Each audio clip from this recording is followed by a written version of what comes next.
और यूक्रेन के बीच युद्ध को हो गया है पूरा 1 साल और अब 1 साल बाद भी दोनों में से न तो कोई झुकने को तैयार है और न ही हार मानने को तैयार। रूस लगातार हमले पर हमले कर रहा है और सामने से अपनी जितनी ताकत है उस ताकत के साथ बदहाल हो चुका यूक्रेन डटा हुआ है।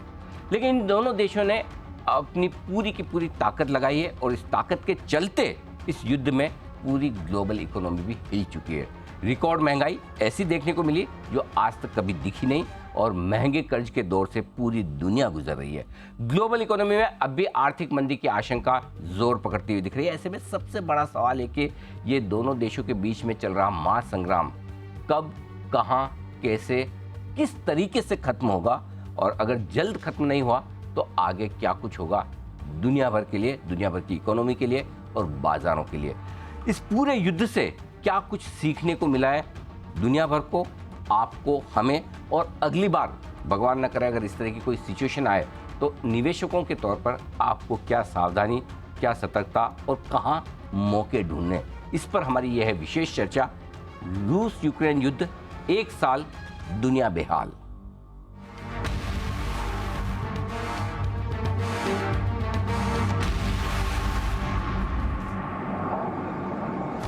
हमारे साथ है बेहद खास मेहमान जिन्हें किसी तरह के परिचय की ज़रूरत है नहीं। एलिमेंट्स प्लेटफॉर्म्स के चेयरमैन, ग्लोबल मार्केट्स के एक्सपर्ट और न सिर्फ ग्लोबल बाजारों के बल्कि दुनिया भर की राजनीति के और दुनिया भर के सारे जो इम्पोर्टेंट फैक्टर्स है जो दुनिया भर की कूटनीति को प्रभावित करते हैं उनके एक्सपर्ट हैं। अजय बग्गा साहब हमारे साथ हैं। सर बहुत बहुत स्वागत है।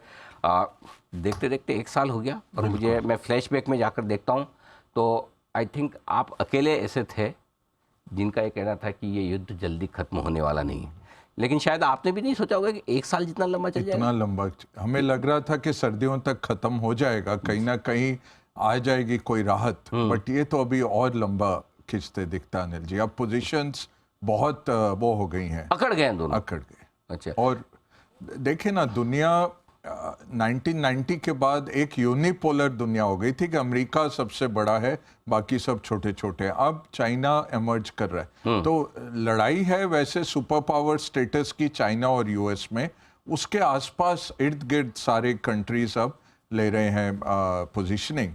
और भारत जैसे देश हैं कि हमारा रिसर्जेंस हो रहा है, हम नॉन अलाइंड रहेंगे, हम दोनों तरफ हम सबके साथ हैं, बट हम अपना विकास देखेंगे पहले। अच्छा, अब सर सवाल ये कि साल भर तो हो गया जी, और कितना कुछ एक अंदाजा लग रहा है कि इस युद्ध का क्लाइमेक्स, द एंड, ये मूवी खत्म कब होगी, कैसे होगी, किस सिचुएशन में होगी, ये कुछ लगा सकते हैं हम अंदाजा? देखिए एक्टर्स की बात करते हैं, कौन चाहता है? रूस नहीं चाहता कि जब तक यूक्रेन खत्म ही हो जाए देश की तरह, पूरा यूक्रेन लेने के बिना रूस रुकेगा नहीं। यूक्रेन के लिए एग्जिस्टेंशियल क्राइसिस है कि अब अगर हार गए तो ख़त्म है, यूक्रेन का नाम ही मिटा दिया जाएगा, रशिया का पार्ट हो जाएगा। तो यूक्रेन नहीं मानेगा, रूस नहीं मानेगा। अमेरिका के लिए बहुत अच्छा चल रहा है क्योंकि यूक्रेनी सोल्जर्स से वो रशिया की पावर को कम कर रहे हैं। चाइना देख रहा है कि किस तरह का माहौल बनता है क्योंकि चाइना की नज़र ताइवान पे है। चाइना को कोई फर्क नहीं पड़ता यूरोप में क्या हो रहा है, उल्टा रूस कमज़ोर हो रहा है, चाइना का कॉलोनी बनने की तैयारी में है कि अच्छा ये भी है, तेल वो सिर्फ चाइना को बेचेगा तो चाइना डिक्टेट करेगा कि भाई क्या, जैसे आज के दिन में ईरान किसको बेच रहा है तेल, सिर्फ चाइना को बेच रहा है, या कुछ अफ्रीकन छोटे मोटे हो गए, बट बड़ा तेल तो चाइना लेके जा रहा है ईरान से। तो चाइना डिसाइड करता है ईरान की पॉलिसी, चाहे वो 20 करोड़ मुसलमानों को उन्होंने जेल में डाला हुआ है जिनजियांग में, बट सऊदी हो या ईरान हो सब हाथ मिलाते हैं, गले मिलते हैं जी जिनपिंग से। तो उनका कोई इस्लामिक जो ऑर्गेनाइजेशन का वो तो काम नहीं है। तो चाइना स्ट्रांग हो रहा है, बट चाइना देख रहा है ताइवान मैं कैसे लूं, उसका अंत तो वही है। अमेरिका इतनी जल्दी होने नहीं देगा।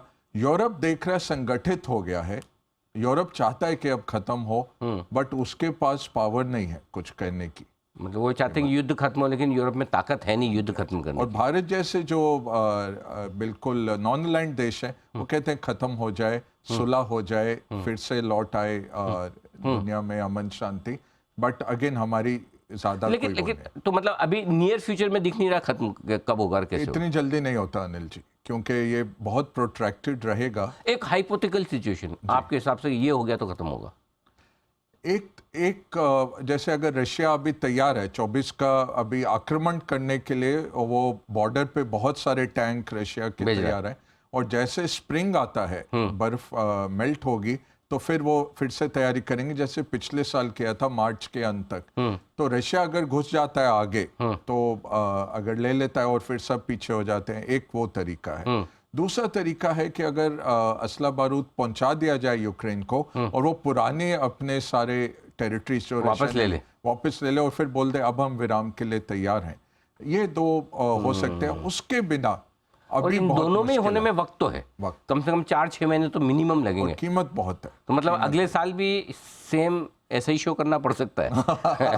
होपफुली ना, भगवान करे ना, अमन आ जाए फिर से। अच्छा, इसमें पूरे इसमें भारत के लिए क्या क्या हमारे लिए, वैसे देखा जाए तो युद्ध किसी को पसंद नहीं आता और किसी के लिए अच्छा नहीं होता, लेकिन इस युद्ध में हमारे लिए कुछ ना कुछ अच्छी बातें हुई है। अच्छी बात ये हुई कि हम इंडिपेंडेंट एक वॉइस बन के आए। फॉरेन पॉलिसी हम किसी के पीछे नहीं है। किसी के पीछे नहीं। ये भी नहीं कि अमेरिका को ब्लाइंडली फॉलो कर रहे हैं, या सोवियत रूस से हमारा बहुत नज़दीकी रिश्ते थे, तो अब रूस के साथ ये भी नहीं है। उनको भी मोदी जी समझाते हैं कि देखो इतने त्रास्ती मत करो सिविलियंस के ऊपर। तो ये हम इंडिपेंडेंट वॉइस आए, नेशनल इंटरेस्ट हमने किया, और सैंक्शंस के बावजूद हमने अपना पक्ष रखा। जैसे जयशंकर जी बोले, बहुत अच्छे वक्तव्य आए, और इंडिया की इंडिपेंडेंट पॉलिसी जो आई, उसके पीछे अब बहुत सारे देश चल रहे हैं। नया एक नॉन अलाइंड मूवमेंट आप कह सकते हैं। टर्की हो, साउथ अफ्रीका हो, ये लोग अब जैसे साउथ अफ्रीका एक नेवल ड्रिल कर रहे हैं चाइना और रशिया की नेवी के साथ, वो अमेरिका के साथ भी करते हैं। तो हम भी क्वाड में हैं, रशिया, जापान, इंडिया, हम, बट हम हर एक के साथ दोस्ती बना रहे हैं, और अपने हित में जो है, राष्ट्रीय हित में, ये बहुत तो बड़ी पहले बात ऐसा है। था कि आप दो खेमे में हो सकते हो, या तो इस तरफ या उस तरफ, या तो अमेरिका के पक्ष में या विपक्ष में।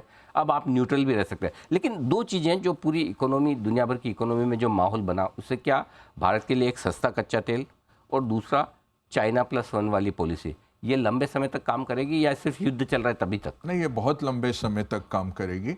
कच्चा तेल जो सस्ता मिला, क्योंकि रशिया अब यूरोप नहीं खरीदेगा रशिया से तेल, और जो उनका नॉर्थ स्ट्रीम भी था उसमें भी विस्फोट हुआ। ये नहीं पता किसने विस्फोट किया, बट वो पाइपलाइन से जो अंडर सी आ रहा था वो नहीं आ रहा है। तो यूरोप को फिर से रशिया का ऑयल एंड गैस खरीदने में नहीं लगता। चाइना के साथ पाइपलाइन बनाने में 5 से 7 साल लग जाएंगे, जितना भी तेजी से कर लें वो। तो भारत एक अच्छा विकल्प है रशिया से तेल खरीदने का, तो वो कंटिन्यू रहना चाहिए।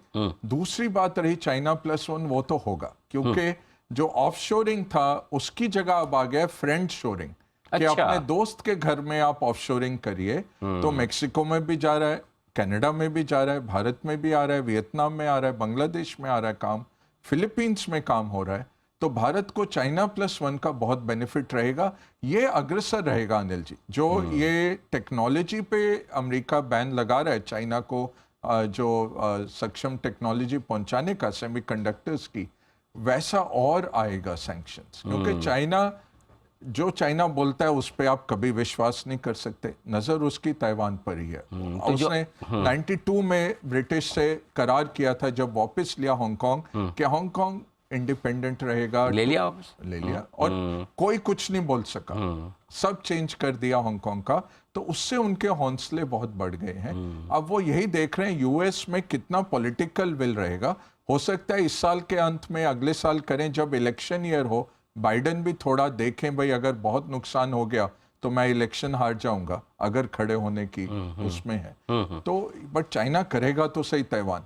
और इसमें अगर आप 10 सेकंड और दें, वॉरेन बफेट ने जो किया ये बहुत अहम हो जाता है। ओके। नवंबर में इन्होंने ताइवान की सेमीकंडक्टर एक कंपनी में $4 बिलियन से ज्यादा खरीदा। अब वॉरेन बफेट खरीदते हैं 50 साल के लिए, खरीदते हैं 25 साल के लिए खरीदते हैं। अभी उनका जो आया डिक्लेरेशन, उन्होंने बेच दिया 86% उन्होंने बेच दिया। इसका मतलब तो वॉरेन बफेट अगर देख रहे हैं कि गड़बड़ है, डर है, तो डर है। अच्छा सर, अब हर एक मतलब कई बार हम ये कहते हैं ना कि हर तेजी के मार्केट खत्म होने के बाद आपके पास पैसे ज़्यादा होनी चाहिए पहले से, तो आप सक्सेसफुल हैं, और हर मंदी के मार्केट में खत्म होने के बाद आप में ज्ञान, अक्ल, दिमाग ज़्यादा होना चाहिए तो आप सक्सेसफुल है। दो में से एक चीज़ तो आए, या तो पैसा है या ज्ञान है। जी। हर बुरी घटना के बाद कम से कम थोड़ा ज्ञान, अक्ल आ जाए तो बेहतर है। तो अब मैं आपसे ये जानना चाहता हूँ, ये पूरा रशिया यूक्रेन का युद्ध जो हुआ, इसमें सबके लिए लेसन्स क्या है? सबसे पहले लेसन्स रशिया और चाइना, इन दोनों ने क्या सीखा होगा इस युद्ध से? देखिए, वो अंडर एस्टिमेट कर रहे थे। वो हर वक्त बोलते रहते हैं कि वेस्ट बहुत डेकेडेंट है, फैमिली वैल्यूज चले गए हैं, हम स्ट्रांग हैं। अब जिस तरह से यूरोप इकट्ठा होके आया, या अमेरिका ने, बाइडन ने कीव में जाके, वॉर्सो में जाके वक्तव्य दिए, साथ खड़े रहे, तो उन्होंने सोचा अमेरिका आइसोलेशनिस्ट हो गया, अमेरिका गिरता जा रहा है, चाइना ऊपर बढ़ेगा। रशिया ने भी यही कहा कि नाटो ये बात करते हैं, लड़ने में कोई सक्षम नहीं है, सिर्फ न्यूक्लियर ये रख के बैठे हैं, मैं कन्वेंशनल करूंगा। CIA तक बोल रहा था कि 2 हफ्ते से ज़्यादा यूक्रेन नहीं टिकेगा। रशिया ने सोचा था कि 72 घंटे में हम कीव में हैं। जैसे लोंगेवाल की चढ़ाई में पाकिस्तानी टैंक आए थे, सोचे भाई चलो हम नाश्ता जैसलमेर में करेंगे, खाना जोधपुर में, और रात का खाना दिल्ली, तो और वहीं रोक दिया हमारे शेरों ने। तो ये यूक्रेन ने जिस तरह किया, ये इनका दिख गया। दूसरा, मिलिट्री किसी की भी तैयार नहीं है। हम बोलते रहते थे हमारे पास भी 2 हफ्ते का ही असला बारूद है, गोलियां नहीं है। सब ने देखा, और जर्मनी ने जब अपने टैंक वैंक निकाले, गन सब में ये लगा हुआ, जंग लगा हुआ सब कुछ, तो अब इंक्रीज हो रहा है, हर एक अपना मिलिट्री इंक्रीज कर रहा है। तीसरा, पहली बारी 75 साल के बाद यूरोप के सेंटर में एक वॉर हुई। युगोस्लाविया के तोड़ने पे हुई वॉर, बट उसमें ऐसे स्टेट एक्टर्स नहीं थे। करेक्ट। उसमें छोटे छोटे मिलिशिया आपस में लड़े। जी। ये स्टेट एक्टर, रशिया ने इन्वेजन किया और नाटो के घर के सामने, ये बहुत बड़ी बात हो गई। और यूक्रेन के लिए क्या लेसन्स रहे इसमें? यूक्रेन यही है कि आपको आत्मसक्षम होना है। सब सोचते रहे, यूक्रेन को 94 में दिया गया था ट्रीटी में कि आप अपने न्यूक्लियर दे दीजिए और हम आपको देंगे सिक्योरिटी ब्लैंकेट। यूके और यूएस और नेटो ने साइन करके दिया, कोई उनके उसमें नहीं आया सीधा लड़ाई में। ना क्रीमिया के टाइम 2014 में किसी ने बचाया, ना अभी किसी ने बचाया। और यही भारत भी कह रहा है। देखिए, जब चीन हमारे अक्साई चिन में आता है और यहाँ पे अरुणाचल में आता है, तो कोई आप में से, यूरोप तो कोई नहीं उठता है ना, आप UN में निंदा करते हैं, आप तो चीन का माल खरीदते रहते हैं। हमें तो अपना ही घर देखना है ना। यही जयशंकर जी ने कहा कि आप में से कोई हमारे बचाव के लिए नहीं आने, तो आत्मनिर्भरता, ये बहुत और दूसरा ये भी कि दोस्त लोग कितना ही चढ़ाए, हाँ, कि कूद जा बेटा, कुछ नहीं होगा है ना, वो सब नहीं करना चाहिए। वो से नहीं है, अपनी ताकत के हिसाब और से ये करो। अनिल जी, डिक्टेटर्स ने क्या सीखा है? ईरान और नॉर्थ कोरिया अभी रेजिम चेंज क्यों नहीं हुआ है? क्योंकि उनके पास न्यूक्लियर है। सद्दाम का न्यूक्लियर इजराइल ने उड़ा दिया था बहुत पहले। Correct. और लिबिया के पास था नहीं। चाहे गद्दाफी ने पूरा फंडिंग दिया, पाकिस्तान का न्यूक्लियर गद्दाफी की फंडिंग से आया, बट उसने बम नहीं रखा। अगर वो बम रख लेता, आज तो वो दोनों होते। अच्छा सर, जल्दी से लेसन्स अमेरिका और नेटो के लिए। अमेरिका के लिए कि ये जो बाइडन ने किया, जो ट्रंप का आइसोलेशनिस्ट था, वो फिर से बाइडन ने सेंटर ऑफ प्लेट अमेरिका को रख दिया। दूसरा, अमेरिका ने भी देखा कि बहुत गंभीर एक चैलेंज है चाइना को इन्होंने आसानी से लिया। ऐसी निक्सन और किसिंजर ने जब चाइना में 71 में विजिट किया था, इन्होंने सोचा चाइना से हम एंगेज करेंगे, डेमोक्रेटिक हो जाएगा। मैं एक बहुत वरिष्ठ यूरोपियन लीडर से मिला था जब ये हुआ नहीं था, जनवरी के पिछले जनवरी में। उन्होंने कहा हम चाहते हैं एक डेमोक्रेटिक रशिया, और वो बने यूरोप का, ये एशिया ना बन जाए या फिर ऑटोक्रेटिक। वो उसने, पुतिन ने सब करके आइसोलेशनिस्ट में पहुंच गया पुतिन के, मेरा रशिया इस तरह का बनेगा। तो ये अमेरिका को अब सूझ आ गई कि असली खतरा चाइना है, और चाइना ने आपका इकोनॉमी पकड़ के रखा है। सप्लाई चेन आपकी चाइना के हाथ में है, आपकी इन्फ्लेशन चाइना भेज रहा है। ये सबसे अहम। इंडिया के लिए लर्निंग्स और लेसन्स। आप अकेले हैं, जितनी भी दोस्तियां कर लीजिए, 71 में रशिया ने जरूर हमारे साथ खड़े रहे थे, ब्रेजनेव और थे, पुतिन और है। पुतिन की सक्षमता भी आज नहीं है। हमें अपना ही जो ये सेल्फ हमारा डिफेंस, हम इंपोर्ट्स बंद कर रहे हैं, खुद बना रहे हैं, जितना आत्मनिर्भर रहे उतना। दूसरा, जितना इकोनॉमिकली सक्षम रहे। तीसरा, तेल को ऑल्टरनेटिव ढूंढिए। ये 1970s के बाद तेल इतना बड़ा वेपनाइज हो गया। क्या क्या वेपनाइज हुआ अनिल जी? डॉलर वेपनाइज हुआ, एफएक्स रिजर्व रशिया के 300 बिलियन के अमेरिका ने पकड़ लिए, हमारे भी पड़े हुए हैं 600 बिलियन उनके पास। कल उनसे लड़ाई हो, वो पकड़ लें हमारा। तो सोना खरीदिए, अपने घर में पैसा रखिए। दूसरा, इकोनॉमिकली स्ट्रांग बनिए। वेपनाइजेशन ऑफ एनर्जी रशिया ने कोशिश की, ये कल को और भी हो सकता है। ऑर्गेनाइजेशन ऑफ इस्लामिक कंट्रीज बोले भारत को तेल नहीं कोई इस्लामिक कंट्री देगा, तब क्या होता है? ग्रीन हाइड्रोजन बनाइए, सोलर बनाइए। सोलर हमारा पेट्रोकेम है भारत का। तो weaponisation of dollar, weaponisation of energy. और तीसरा है कि ये बाइपोलर वर्ल्ड नहीं आएगा, फ्रैगमेंटेड वर्ल्ड आएगा। इसका क्या मानने? पहले था रशिया और सोवियत रूस और अमेरिका, तो बाइपोलर था। फिर सोवियत रूस खत्म हो गया, यूनिपोलर। अब चाइना और अमेरिका आ रहा है। बट हम एक और बोल रहे हैं कि हमें दोनों में से ना लड़ाई किसी से नहीं करनी, दोस्ती करनी है। और ये फ्रैगमेंटेड रहेगा। हमारे घर में हम ही शेर हैं। इस माहौल में इंडियन ओशन में हम सबसे बड़े हैं। बिल्कुल ठीक बात। अब हमारे जो निवेशक हैं, स्पेशली रिटेल निवेशक, अगर अगली बार भगवान न करे इस तरह की सिचुएशन वापस कोई आए, तो उन्हें क्या सावधानी रखनी है अपने निवेश को लेकर, मार्केट स्ट्रेटेजी को लेकर? उनके लिए लेसन्स क्या? अनिल जी, हम बिल्कुल गलत रहे थे इसमें कि जियोपॉलिटिकल इवेंट जब आता है 7 दिन से महीने में खत्म हो जाता था मार्केट का इम्पैक्ट।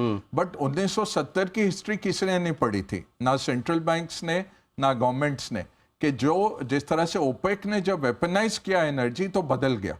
तो वेपनाइजेशन ऑफ डॉलर हुआ, एनर्जी हुआ, तो उसके माहौल में मिस हो गया बिल्कुल। तो ये जो जियोपॉलिटिकल इम्पैक्ट है, ये 7 दिन या 1 महीने का नहीं, ये पूरे साल का भी हो सकता है। ये आई थिंक सबसे बड़ी लर्निंग है। तो इसमें क्या करना है? डाइवर्सिफाई करना है। अपना इमरजेंसी कैश रिजर्व जरूर बचा के रखें, क्यों पता नहीं कल को कुछ भी हो जाए। अब अच्छी बड़ी कंपनीज चल रही थी जिनका सप्लाई चेन एकदम से रुक गया। ऑटोज में देखिए आने बंद हो गए, आपके सेमीकंडक्टर्स। ये अमेरिका और चाइना की जो जंग है, ये मल्टी डिकेड्स की जंग है और इतनी आसानी से नहीं सुलझेगी। तो इसमें कोई भी कंपनी उसकी लपेट में आ सकती है। तो इसलिए ये बच के रहना है, डाइवर्सिफाइड रहना है और इमरजेंसी रखना है। सोना चांदी भी लेके और ऐसे में बड़ा फॉल आए तो मौका चूकना नहीं है, वो नहीं चूकना है, वो जरूर। हाँ, उसमें पैसा बनेगा ही बनेगा अगर आप सही ढंग से प्रॉपर तरीके से मार्केट में एंटर कर पाए। क्योंकि नहीं तो नहीं, वो 15,800 वगैरह का जो लेवल्स था, वो अब बाद में देखें तो बहुत अच्छे लेवल थे। करेक्ट। उसमें जैसे आपने अप्रैल 2020 में कहा था कि और फरवरी में कहा था नहीं, और अप्रैल में डलवा दिए थे लोगों के पैसे, वैसे ही। वैसे अच्छा सर, अब आपके लिए एक हाइपोथेटिकल क्वेश्चन है, बिल्कुल मतलब अलग तरीके का। कि समझो, या तो मैं आपको सवाल ये पूछूं कि कुछ लोगों को आपको एडवाइस करना हो तो आप क्या एडवाइस करेंगे, या उससे ज़्यादा ये कि अगर आप ही वो हो तो आप क्या करेंगे, वो ज़्यादा ठीक है। तो मतलब सपोज आप इस वक्त आप पुतिन हैं तो आप क्या करेंगे? देखिए, उनको तो अब कोई उनका राह नहीं है। अगर हार गए या अगर हाथ में ला लिया तो उनका तख्ता पलट दिया जाएगा। तो उनको लड़ाई करनी है। तो अगर आप पुतिन है तो लड़ते रहिए और दोस्त बनाइए और किसी तरह से देखिए कि जान माल इतना ना करें, ह्यूमन राइट्स वायलेशन ना करें। ये तो एडवाइस है। लेकिन खुद पुतिन है तो क्या करेंगे? लड़ते रहेंगे, बस लड़ते रहेंगे। ओके। अगर और आप जेलेंस्की हैं तो?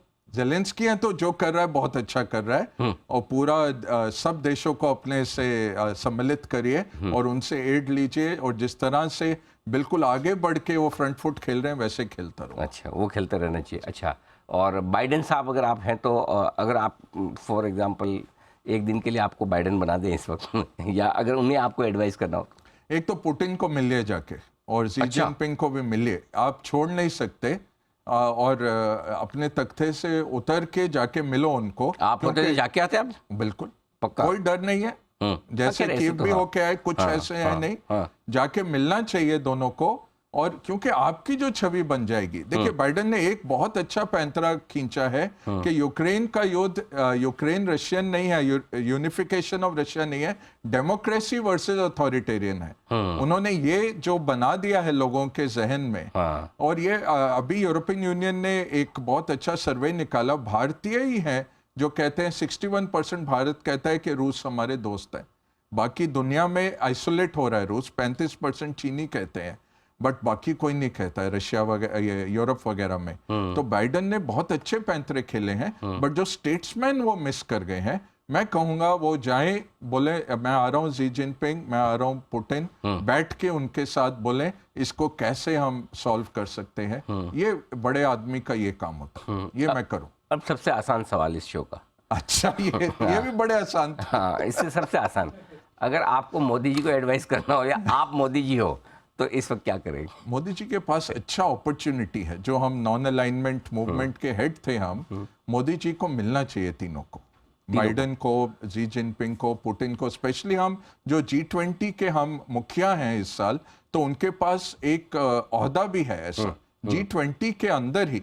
ये ना बोलें कि पुतिन नहीं आएंगे, सबको बुलाएं, सबको बिठाएं, और कुछ इसका जरूर निकल के आएगा। बातचीत से अनिल जी बहुत कुछ हो सकता है, ये बहुत जरूरी है। मोदी जी के पास ये अपॉर्चुनिटी है मेरे ख्याल से G20 के हेड के तहत कि तीनों को बिठा के कुछ कर सकते हैं। यानी कि मौका मोदी जी के पास भी है और मौका हिंदुस्तान के पास भी है, दुनिया भर में कुछ बड़ा कर जाने का। इस पूरे युद्ध के माहौल में एक हमारे लिए अलग से मौका बना है जी, शक्ति और ताकत दिखाने का और बनने का। बिल्कुल, और शांति दूत बनने का। हाँ, शांति दूत बनने का।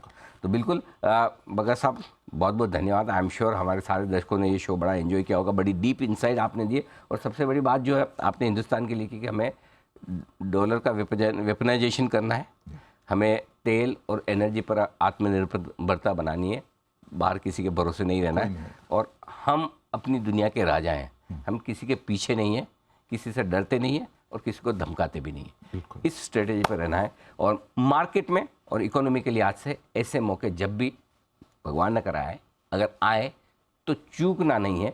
ये है पूरा एक साल का युद्ध के माहौल का निचोड़ जो बग्गा साहब ने आपके सामने रखा। बहुत बहुत धन्यवाद सर, बड़ा आनंद आया, बड़ी डीप इंसाइट मिली। इसी तरह के और शोज आपके साथ हम आगे भी करेंगे। आज के लिए बहुत बहुत शुक्रिया। Thank you Anil ji. तो इस खास शो में इतना ही, बने रहिए हमारे साथ जी बिजनेस पर। नमस्कार।